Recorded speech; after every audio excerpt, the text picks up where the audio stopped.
RS football ഫാമിന്റെ പുതിയ വീഡിയോയിലേക്ക് എല്ലാ മാന്യപ്രേക്ഷകർക്കും സ്വാഗതം. നമ്മൾ ഇന്ന് സംസാരിക്കാൻ പോകുന്നത് ഇന്നലെ രാത്രി നടന്ന ലണ്ടൻ ഡെർബിയെ കുറിച്ചാണ്. ലണ്ടൻ ഡെർബിയിൽ ചെൽസിയുടെ ഹോം ഗ്രൗണ്ടായ സ്റ്റാംഫോർഡ് ബ്രിഡ്ജിൽ വെച്ചിട്ട് നടന്ന മത്സരത്തിൽ ആഴ്സണലിനെ 1-1 തളയ്ക്കാനുണ്ടായത്. 38-ാം മിനിറ്റിൽ റെഡ് കാർഡ് കിട്ടിയിട്ട് 10 പേരുമായിട്ട് ചുരുങ്ങിയ ചെൽസി സെക്കൻഡ് ഹാഫ് മൊത്തം 10 പേരുമായിട്ട് കളിച്ചിട്ട് 1-1 സമനില ആഴ്സണലിനെ തളയ്ക്കുകയാണ് ചെയ്തത്. 38-ാം മിനിറ്റിൽ മൊറീനോനെ ഫൗൾ ചെയ്തതിന് ചെൽസിയുടെ കസോഡയ്ക്ക് റെഡ് കാർഡ് കിട്ടുകയാണ്. ബാഴ്സലോണ ചെൽസിക്കെതിരെ അറോഹോ കാട്ടിയ അതേ മണ്ടത്തരാണ് കസോഡോ ഈ ഒരു മത്സരത്തിൽ എടുത്തത്. പക്ഷെ ബാഴ്സലോണയെ പോലെ 3 ഗോൾ വാങ്ങിച്ച് വിട്ടു പോകാൻ ചെൽസി തയ്യാറായിരുന്നില്ല.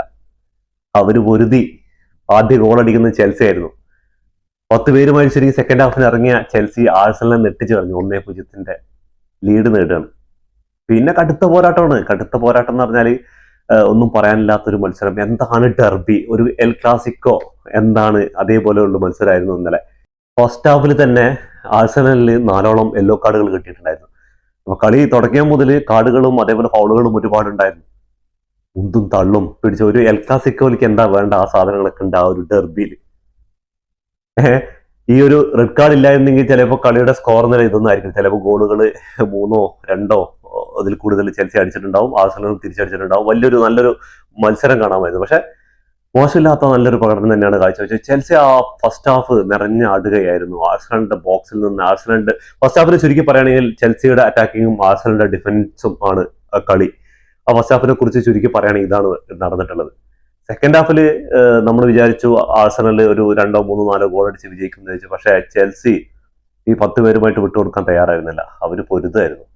പ്രസ് ചെയ്യേണ്ട അവിടെ പ്രസ് ചെയ്യുക, ഡിഫൻസ് വരുന്ന സമയത്ത് ഡിഫൻസ് ചെയ്യുക, ഒന്നായിട്ട് ടീം മൊത്തമായിട്ട് കളിക്കുകയാണ്. അപ്പോൾ ആഴ്സണലിന് ഈ ഒരു ഡിഫൻസിനെ മറികടന്ന് ഗോളാക്കാൻ കുറെ ബുദ്ധിമുട്ടി. മൊറീനോയിലൂടെയാണ് അവസാനം ഗോൾ കണ്ടെത്തുന്നത്. ആദ്യം ഗോൾ ചെൽസി എടുത്തപ്പോൾ എന്താ ഗോൾ സെലിബ്രേഷനും അതേപോലെ ആ സ്റ്റേഡിയത്തിന്റെ ഒരു വൈബൊക്കെ. ചെൽസിയുടെ കാലില് ബോൾ കിട്ടുന്ന സമയത്ത് ആ സ്റ്റേഡിയം മൊത്തം ആ സൗണ്ട് ഉണ്ടല്ലോ, അതന്നെ അവർക്ക് മതി, അവർക്കുള്ള ആവേശത്തിന് വേണ്ടിയിട്ടുള്ള. പിന്നെ ക്യാപ്റ്റൻ ജെയിംസിന്റെ കാര്യം ഒന്നും പറയാനില്ല. ഞാൻ കഴിഞ്ഞ പ്രാവശ്യം ക്ലബ് വേൾഡ് കപ്പ് ചെൽസി നേടിയപ്പോൾ ഞാൻ അന്ന് സബ്സ്റ്റിറ്റ്യൂട്ട് ആയിരുന്നു ജെയിംസ് ഇറങ്ങിയിട്ടുണ്ടായിരുന്നു. അപ്പോൾ ആൻസോ ഫെർണാണ്ടസിന്റെ കയ്യിൽ നിന്ന് ക്യാപ്റ്റൻ വാങ്ങിച്ചൊരു കളിക്കാരൻ എന്ന് പറഞ്ഞിട്ടുണ്ടായിരുന്നു. എനിക്ക് അതിനുവേണ്ടി കുറെ ട്രോളുകൾ കിട്ടിയാണ് ചെൽസി ഫാൻസിന്. എനിക്ക് ഏറ്റവും കൂടുതൽ സബ്സ്ക്രൈബേഴ്സ് ഉള്ളത് ചെൽസിയും ആഴ്സണൽ ഫാൻസാണെന്ന് തോന്നുന്നുണ്ട്. അന്ന് എന്നെ കുറെ ചീത്ത പറഞ്ഞിട്ടുണ്ടായിരുന്നു. ചങ്ങായി, നീ ആളാരാന്ന് കണ്ടു പഠിക്കുക, അത് ചെൽസിയുടെ ലെജൻഡാണ്. പരിക്കുകളൊന്നും ഇല്ലെങ്കിൽ ഇന്ന് ഏറ്റവും കൂടുതൽ മത്സരങ്ങൾ കവർ ചെയ്യേണ്ട, ചെൽസിക്ക് വേണ്ടി കളിക്കേണ്ട ഒരു മധ്യനിരക്കാരനാണ് ചങ്ങായി. ഇന്ന് ഗ്രൗണ്ട് നിറഞ്ഞ് കളിക്കാറില്ലേ, എവിടെ പോയാലും ബോൾ ചെൽസിയുടെ റിക്കവറിങ്, അതേപോലെ എവിടെ പോയാലും ഈ ചങ്ങായിയുടെ കാലിലാണ് ബോൾ, ആഴ്സണലിന്റെ കാലിൽ നിന്ന് ബോൾ റിക്കവർ ചെയ്ത് ഇന്റർസെപ്ഷനും കാര്യങ്ങളും ഒക്കെ ഈ ചങ്ങായി അടിപൊളിയായിട്ട് കൈകാര്യം ചെയ്തു. അതുകൊണ്ട് തന്നെയാണ് മാൻ ഓഫ് ദി മാച്ച് തൂക്കിയിരിക്കുന്നത്. ഓരോ പ്ലേയേഴ്സിന് ചെൽസിയിൽ എടുത്തു പറയേണ്ട കാര്യമില്ല. പക്ഷെ എനിക്കൊരു കാര്യം, എസ്താവോനെ കുറച്ചുകൂടെ ടൈം കളിപ്പിക്കായിരുന്നു എന്നുള്ളൊരു ചോദ്യമുണ്ട്. ബാക്കി എല്ലാവരും ഒന്നിനൊന്ന് മെച്ചായിരുന്നു. ഒരു ഡെർബി എന്താണെന്നുണ്ട്. ആഴ്സണൽ ഒരുപാട് ശ്രമിച്ചു, പക്ഷെ സെക്കൻഡ് ഹാഫിൽ ആഴ്സണലിൽ ഒരുപാട് പ്രസ് ചെയ്ത് കളിക്കാതിരുന്ന കാരണം എന്താ പറഞ്ഞാൽ കുറച്ച് ടഫ് ഫൈറ്റാണ്. ഫിസിക്കലി ഭയങ്കരമായിട്ട് ഒരു ഇന്റർസെപ്ഷൻ നടക്കുന്നുണ്ട് ഇവർ തമ്മിൽ, രണ്ട് ടീമുകൾ തമ്മിൽ. അപ്പോൾ ഓൾറെഡി 5 യെല്ലോ കാർഡ് കിട്ടിയിട്ടുണ്ട്. ഒരു റെഡ് കാർഡായി മാറാൻ വലിയ ടൈമൊന്നുമില്ല. അപ്പോൾ ഈ ചെൽസിയോട് 10-10 കളിക്കുകയാണെങ്കിൽ ആഴ്സണൽ കുറച്ച് വാങ്ങിച്ചു കൂട്ടും, അതിൽ യാതൊരു സംശയമില്ല. അത്രയും മിന്നും ഫോമിൽ ചെയ്ത ഫസ്റ്റ് ഹാഫിൽ ചെൽസി എടുത്തിട്ടുണ്ടായിരുന്നു. അപ്പൊ അതുകൊണ്ട് ആഴ്സണൽ അവരുടെ ഈ സമനില മതി, 1 പോയിന്റ് നമുക്ക് ലീഡ്, അത് മതി. ഇനി കളിക്കാൻ ഓവർ എഫേർട്ട് എടുത്ത് പോയി കഴിഞ്ഞാൽ ഒരു യെല്ലോ കാർഡ് റെഡ് ആവാൻ വലിയ ടൈമൊന്നുമില്ല. പിന്നെ 10-10 ആയി കഴിഞ്ഞാൽ ചെൽസി ആയിട്ടുള്ള കളി, ഇന്നത്തെ ചെൽസിയുടെ ഹോം ഗ്രൗണ്ടിൽ വെച്ചുള്ള ആ ഒരു ചെൽസിയുടെ പെർഫോമൻസ് നോക്കി കഴിഞ്ഞാൽ A to Z, goal keeper മുതൽ അറ്റാക്കിംഗ് വരെയുള്ള എല്ലാവരുടെ കളിയും, ഗർനാച്ചോ സബ്സ്റ്റിറ്റ്യൂട്ട് ചെയ്തിട്ടുണ്ടായിരുന്നു, അതേപോലെ നാറ്റോ, അതേപോലെ ജാവോ പെട്രോ, എല്ലാവരുടെ കളിയും മൊത്തത്തിൽ ഒരു കിടിലൻ പെർഫോമൻസ് ആയിരുന്നു. അതേപോലെ ആഴ്സണലിന്റെ ഡിഫൻസും അതിലേറെ പണിയെടുത്തിട്ടുണ്ട്, അതിൽ യാതൊരു ഇതുമില്ല. അതേപോലെ ആഴ്സണലിന്റെ ടിമ്മറിനെ കുറിച്ച് പറയാതിരിക്കാൻ വയ്യ. അതേപോലെ ആഴ്സണലിന്റെ ഗോൾ കീപ്പർ റേയുടെ സേവുകളൊക്കെ അതിഗംഭീരമായിരുന്നു. മൊത്തത്തിൽ ഒരു 1-1 സമനിലാണെങ്കിലും കണ്ട് ഇരുന്നവർക്ക് അത് മോശമില്ലാത്തൊരു മത്സരമാണ് നടന്നത്. കളി തുടങ്ങിയപ്പോൾ തന്നെ ചെൽസിയുടെ നയം വ്യക്തമായിട്ടുണ്ടായിരുന്നു. അവർ വിജയിച്ച് 3 പോയിന്റ് നേടുക, അതിൽ കുറഞ്ഞൊന്നും നോക്കുന്നില്ല. 2ാം സ്ഥാനക്കാരായിട്ട് വരിക, ആഴ്സണലായിട്ടുള്ള പോയിന്റ് ലീഡ് 6-ൽ നിന്ന് 3 കുറയ്ക്കുക, ഇത്ര മാത്രം അവർ ഉദ്ദേശിച്ചിട്ടുള്ള. അതിനനുസരിച്ചുള്ള കളിയാണ്. തുടക്കം മുതൽ എമ്മാതിരി അറ്റാക്കിംഗ് ആയിരുന്നു എന്നറിയോ ചെൽസിയുടെ ഭാഗത്ത് നിന്നിട്ട്. നെറ്റോയും ജോ പെഡ്രോയും അതേപോലെ എസ്താവോയും അതേപോലെ എൻസോ ഫെർണാണ്ടസും ജെയിംസും എല്ലാം കൂടി ഇങ്ങനെ തിരമാലകൾ അടിക്കുന്ന പോലെയായിരുന്നു ആഴ്സണലിന്റെ ബോക്സിലുണ്ട്. ആഴ്സണലിന്റെ ഡിഫൻസ് ഒരുപാട് മെനക്കെട്ടുണ്ടായിരുന്നു ഫസ്റ്റ് ചെൽസി ഒരു ഇത് ചെയ്യാൻ വേണ്ടിയിട്ട്, ഡിഫൻസ് ചെയ്യാൻ വേണ്ടിയിട്ട്. പിന്നെ കിട്ടുന്ന കൗണ്ടറിലൂടെ സാക്കയും അതേപോലെ മാർട്ടിനെല്ലിയും ഒക്കെ കളിക്കുന്നുണ്ടായിരുന്നു. പക്ഷേ ചെൽസിയുടെ ഡിഫൻസിൽ തട്ടിയിട്ട് അതിന്റെ അപ്പുറത്തേക്ക് ബോൾ പോയിട്ട്, അതേപോലെ ചെൽസിയുടെ ഗോൾ കീപ്പറിന്റെ കാര്യം, സാഞ്ചസിന്റെ കാര്യം എടുത്ത് പറയേണ്ട അതിഗംഭീരമായ സേവുകളാണ് നടത്തിയിട്ടുള്ളത്. അപ്പോൾ എന്തായാലും ഫുട്ബോൾ പ്രേമികൾ ആഗ്രഹിച്ച ഒരു കളിയാണ് നടന്നത്. ഒരുപാട് ഗോൾ സ്കോർ ചെയ്തില്ല, നിരാശാജനകമാണ്.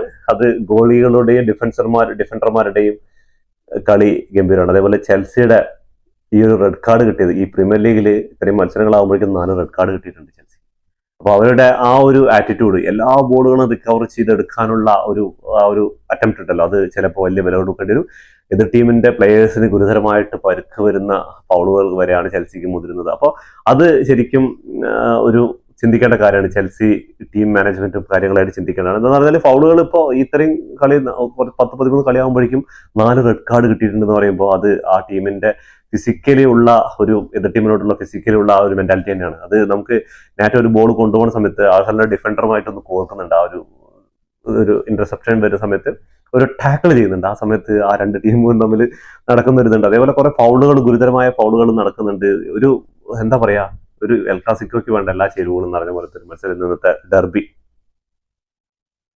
അപ്പൊ നമുക്ക് ഇന്നത്തെ ഡെർബിയിൽ നമുക്ക് ഇവരുടെ സ്റ്റാറ്റസിലേക്ക് ഒന്ന് പോയി നോക്കി. ചെൽസി വിസസ് ആഴ്സണൽ മത്സരത്തിന്റെ സ്റ്റാറ്റസിലേക്ക് നോക്കുകയാണെങ്കിൽ 11 ഷോട്ടുകൾ എടുത്തപ്പോൾ 5 ഓൺ ടാർജറ്റിൽ ചെൽസി അടിച്ചിട്ടുണ്ട്.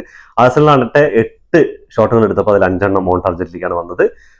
ബോൾ പൊസിഷൻ നോക്കുകയാണെങ്കിൽ 38% മാത്രമേ ചെൽസിന്റെ ബോൾ ഉണ്ടായിരുന്നുള്ളൂ. 62% ബോൾ പൊസിഷൻ ഉണ്ടായിരുന്നു ആഴ്സണലിന്റെ കയ്യിൽ. സെക്കൻഡ് ഹാഫിൽ കിട്ടുന്ന ചാൻസുകളൊക്കെ കൗണ്ടറിലൂടെ ചെൽസി നല്ല അറ്റംപ്റ്റുകൾ നടത്തിയിട്ടുണ്ടായിരുന്നു. അതേപോലെ 229 പാസുകൾ മാത്രമാണ് ചെൽസി കൊടുത്തിട്ടുള്ളത്. 407 പാസുകൾ ആഴ്സണൽ കംപ്ലീറ്റ് ചെയ്തിട്ടുണ്ടായിരുന്നു. 89% ചെൽസിയുടെ പാസിംഗ് അക്യുറസി, 91% ആഴ്സണലിന്റെ പാസിംഗ് അക്യുറസി. ഫൗള് 12-13 ഫൗളുകൾ കംപ്ലീറ്റ് ചെയ്തത്. അത്രയും ഫൗളുകൾ എന്ന് വിളിച്ചത് റഫറിക്ക് വിസിൽ ഊത്തലിനായിരുന്നു പരിപാടി. അപ്പോൾ യെല്ലോ കാർഡ് നോക്കുകയാണെങ്കിൽ ചെൽസിക്ക് ആഴ്സണലിന് 6 യെല്ലോ കാർഡ് കിട്ടിയിട്ടുണ്ട്. അതിൽ ഭാഗ്യം കൊണ്ട് മാത്രമാണ് 1 റെഡ് ആവാതിരുന്നത്.